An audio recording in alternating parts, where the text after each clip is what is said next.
If you say you never faced acne at any age, then I must say you probably be the blessed star child with extraterrestrial genes. Because हम में से बहुत सारे लोग ऐसे हैं जो इस प्रॉब्लम को डेली रूटीन पर फेस करते हैं. Most of the population faces acne, especially on their face. लेकिन कुछ पॉपुलेशन ऐसी भी है जो इस प्रॉब्लम को फेस पर ना होते हुए बल्कि उनके शोल्डर्स, बैक और चेस्ट पर देखने को मिलते हैं. और अगर आप भी उनमें से एक हैं तो लेट्स वॉच दिस वीडियो.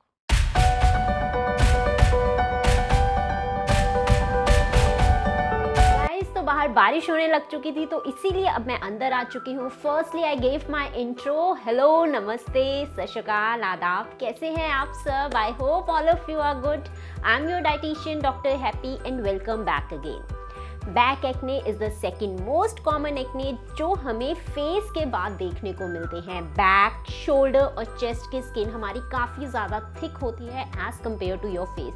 तो जब इन जगहों पर हमें पिंपल, एक्ने या फिर जिट्स होते हैं तो वो थोड़े लंबे टाइम तक रहते हैं और उनके स्कार्स हमेशा पड़ ही जाते हैं. और इसके बहुत सारे कारण हैं कि बैक और शोल्डर के ऊपर हमारे पिंपल्स क्यों होते हैं. The most common factor is the friction heat. Because जब हम क्लोथ्स पहनते हैं, टाइट फिट क्लोथ्स पहनते हैं तो उनके कारण वो कॉन्टिन्यूसली हमारी स्किन के साथ रब होते हैं जिसकी वजह से हीट प्रोड्यूस होती है. And all you know that कि हमारी स्किन में पोर्स प्रेजेंट होते हैं. और पोर्स किस लिए होते हैं? हेयर फॉलिकल्स के लिए होते हैं. और उन हेयर फॉलिकल्स के नीचे sebum gland, that is your oil glands present होते हैं जो ऑयल को सिक्रीट करते हैं और आपकी स्किन को मॉइस्चराइज भी करते हैं.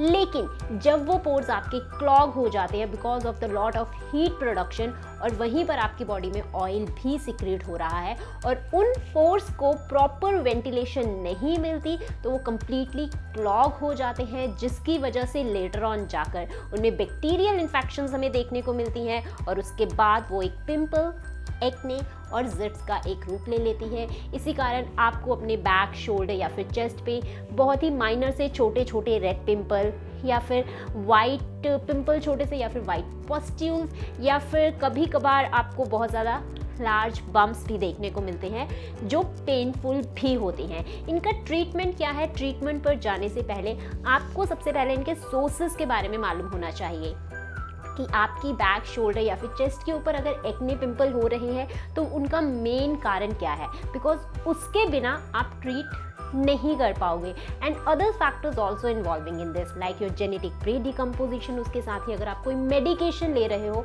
लाइक योर लिथियम या फिर आपको कोई अनदर स्किन एलर्जी या फिर डिजीज है तो वो भी उसका कारण हो सकता है. So first of all we have to discuss the sources of your back, shoulder और chest acne. Number one source is your acne mechanica. Acne mechanica basically ill fitting cloth, tight fitting cloth या फिर अपने back पर आप लंबे time तक back pack रखते हो. जब आप सिटिंग पोजीशन पर होते हो तो आपकी बैक कॉन्टिन्यूसली रेस्ट में होती है या फिर जब आप स्लीपिंग पैटर्न में होते हो, लाई डाउन करते हो तो मोस्टली आप अपनी बैक के सहारे ही लाई डाउन करते हो. मीन्स उस टाइम पर आप अपनी पोजीशंस को चेंज नहीं करते हो या फिर जब आप वर्कआउट करते हो और शार लेने जाते हो उसके बीच में बहुत ही ज़्यादा लंबा गैप होता है. ये छोटे छोटे कारण एक्ने मैकेनिका को कॉज करते हैं बिकॉज उस टाइम पर आपके स्किन के ऊपर जो क्लोथ्स हैं वो कॉन्टिन्यूसली उसके साथ रब करते हैं जिसकी वजह से आपको छोटे छोटे या फिर समटाइम बड़े दाने अपनी बैक, शोल्डर, चेस्ट पर देखने को मिलते हैं. बट कई केसेस में एक्ने मैकेनिका जो है वो सीजनल भी होती है. तो आपको इस चीज़ का भी ध्यान रखना है कहीं आपके सीजनल तो नहीं हो रहे लाइक समर, विंटर या फिर रेनी सीजन में ही होते हैं. बाकी एनुअली वो आपकी बैक क्लियर रहती है. Number two is your acne vulgaris जिससे हम हार्मोनल एक्ने भी कहते हैं बिकॉज उस टाइम पर आपकी बॉडी में ऑयल सिक्रीट ज़्यादा होता है. सिबम एक्सेस में सिक्रीट होने के कारण आपके पोर्स जो है स्किन के वो क्लॉग हो जाते हैं. एंड एज आई टोल्ड आपकी बैक और शोल्डर की स्किन थिक हो जाती है. तो जब वो क्लॉग हो जाते हैं जिसकी वजह से आपको पिंपल्स देखने को मिलते हैं. तो सम ऑफ द जो होम केयर रेमेडीज़ और टिप्स होती हैं अगर आप उन चीज़ों का ध्यान रखते हो तो आपका एक्ने वल्गैरिस का इशू भी क्लियर हो जाता है. And number three is your keratosis pilaris. Keratosis pilaris basically आपको देखने को मिलता है. ये एक्चुअली एक्ने की टाइप नहीं है. इस टाइम पर आपकी बॉडी मीन्स आपके शोल्डर और बैक पर सम ऑफ द पैचेस देखने को मिलते हैं। जब वो पैचेस इन्फेक्टेड नहीं होते तब वो पेनलेस रहते हैं। जब उनमें इन्फेक्शन हो जाती है तो वो पेनफुल रेड बम्प्स जो स्किन के अंदर ही होते हैं वो बनने शुरू हो जाते हैं। तो इन बोथ केसेस में आपकी बॉडी में कैराटिन की प्रोडक्शन उस टाइम पर इंक्रीज होने लग जाती है, जिसकी वजह से आपको जो रेड नोड्यूल्स नहीं हम कहेंगे पैचेस ही होते हैं वो आपको बैक और शोल्डर के ऊपर देखने को मिलते हैं। जब आप इन तीनों सोर्सेज को क्लैरिफाई कर लोगे कि आपकी body that is back, chest और शोल्डर के ऊपर किस तरह के एक्ने आपको देखने को मिलते हैं, पिंपल्स या फिर जिट्स, उसके बाद ही आप इसको प्रॉपरली और कंप्लीटली ट्रीट कर सकते हो। नाउ ट्रीटमेंट के अंडर हम दो कैटेगरीज करेंगे। One is your OTC, second is your acne friendly skin care essential. OTC की बात करें that is your over the counter treatment. Over the counter treatment हम उसे कहते हैं जब आप फार्मासिस्ट या फिर मेडिकल शॉप पर जाते हो और उस टाइम पर आपको किसी भी प्रिस्क्रिप्शन की ज़रूरत नहीं पड़ती कोई मेडिसिन या फिर ऑइंटमेंट लेने के लिए। तो अगर आपको माइल्ड से मॉडरेट पिंपल होते हैं और वो लंबे टाइम से हो रहे हैं, कभी कभार वो ठीक हो जाते हैं, फिर अगेन हो जाते हैं, फिर ठीक हो जाते हैं, और अगर ये प्रोसीजर चल रहा है तो आप इन ऑइंटमेंट्स को डेफिनेटली यूज़ कर सकते हो। तो सबसे पहले आपको क्लिंडामाइसिन और बेंजोइल पेरोक्साइड का कॉम्बिनेशन लेना है। बेंजोइल पेरोक्साइड उसमें 5.3% होनी चाहिए, ना ही उससे हाई होनी चाहिए ना ही उससे लो होनी चाहिए, बिकॉज 5.3% आपकी बैक शोल्डर के लिए सफिशिएंट होती है। और जब आप इसे अप्लाई करेंगे आपको इसे 2 से 5 मिनट तक रखना है। उसके बाद ही आप अपना कोई भी काम है उसे स्टार्ट कर सकते हैं। और आपको इसे दिन में 2 बार अप्लाई करना है। मॉर्निंग में लगा सकते हैं या फिर आप इसे इवनिंग में भी अप्लाई कर सकते हैं, लेकिन मेक श्योर दिस कॉम्बिनेशन को ओनली आपको अपनी बैक, शोल्डर और चेस्ट के ऊपर ही अप्लाई करना है। फेस के ऊपर अप्लाई नहीं करना है, बिकॉज फेस के लिए परसेंटेज वैल्यू बेंजोइल पेरोक्साइड की अलग होती है, इसीलिए फेस के ऊपर उसे बिल्कुल भी नहीं अप्लाई करना। वहीं पर अगर हम सोप की बात करें तो आप सैलिसाइलिक एसिड सोप को यूज़ कर सकते हो, जिसे आप कॉन्टिन्यूसली 1 महीने तक यूज़ कर सकते हो।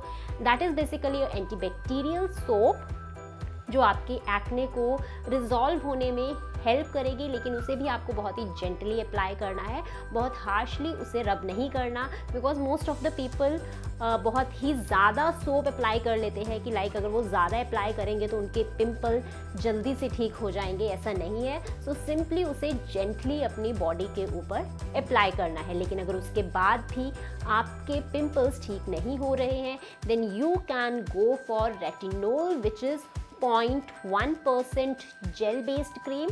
आप उसे रात को लगा सकते हैं या फिर मॉर्निंग में शावर लेने के बाद अप्लाई कर सकते हैं। उसके बाद आपके जो पिंपल्स हैं वो इजीली रिजॉल्व हो जाएंगे। लेकिन मेक श्योर जब आप उसे रात को अप्लाई करेंगे तो उसे रात को अपनी बॉडी पर अप्लाई करने के बाद आपको लाइट्स को एकदम से स्विच ऑफ कर देना है, बिकॉज इन सम केसेस में उसका लाइट के साथ रिएक्शन हो जाता है। नाउ स्किन केयर एसेंशियल में आपको कुछ हैबिट्स को बिल्ड करना है। नंबर 1 इज आपको बहुत ही ज़्यादा टाइट फिटिंग और इल फिटिंग क्लोथ्स को कैरी नहीं करना है। उसकी जगह आपको loose fitting clothes which is made up of cotton या फिर स्वेट विकिंग फैब्रिक से ही मिलकर बने हो उन्हें ही कैरी करना है। और जब भी आप बाहर होते हो, वर्क करते हो, घर पर आते हो, मेक श्योर आपको डेली शावर लेना है और डेली आपको अपने नाइट क्लोथ्स को भी चेंज करना है। और अगर आप ज़्यादा टाइम तक बाहर रहते हो, घर पर नहीं आ पाते हो, तो मेक श्योर आप अपने बैग में वाइप्स रखें जिससे आप टाइमली अपनी बैक और शोल्डर को इजीली क्लीन कर सके, ताकि उसमें ज़्यादा सेबम और डस्ट आपकी कलेक्ट ना हो। सेकेंड, आपको अपनी बैक, शोल्डर और चेस्ट के साथ बहुत ही हार्श तरीके से नहीं जाना है। आपको बहुत ही ज़्यादा स्ट्रॉन्ग एब्रेसिव स्क्रब्स, एस्ट्रिंजेंट्स और बहुत ही ज़्यादा हार्श सोप्स को यूज़ नहीं करना है। उसे बहुत पोलाइटली और जेंटली तरीके से ही ट्रीट करना है। Third, you have to use SPF that is sun protecting factor. आप उसे अप्लाई कर सकते हैं। अगर आपका हाथ नहीं जाता तो आप उसके लिए एक एप्लीकेटर होता है, उसे यूज़ कर सकते हैं, बट आपका SPF 30 ज़रूर होना चाहिए।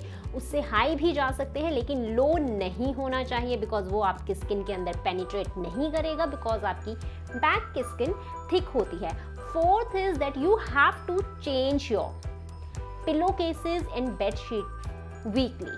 शीट्स की बात करें उसे आपको वीकली चेंज करना है, चाहे आपकी ऊपर लेने वाली हो या फिर आपकी बेड के ऊपर बिछाने वाली जो शीट होती है उसकी बात करें। और पिलो केसेस को आपको हफ्ते में 2 बार ज़रूर चेंज करना है, बिकॉज इन छोटे छोटे कारणों से आपके जो बैक के पिंपल्स के इशू हैं वो बहुत ही ज़्यादा जल्दी रिजॉल्व हो जाएंगे। And last is your diet.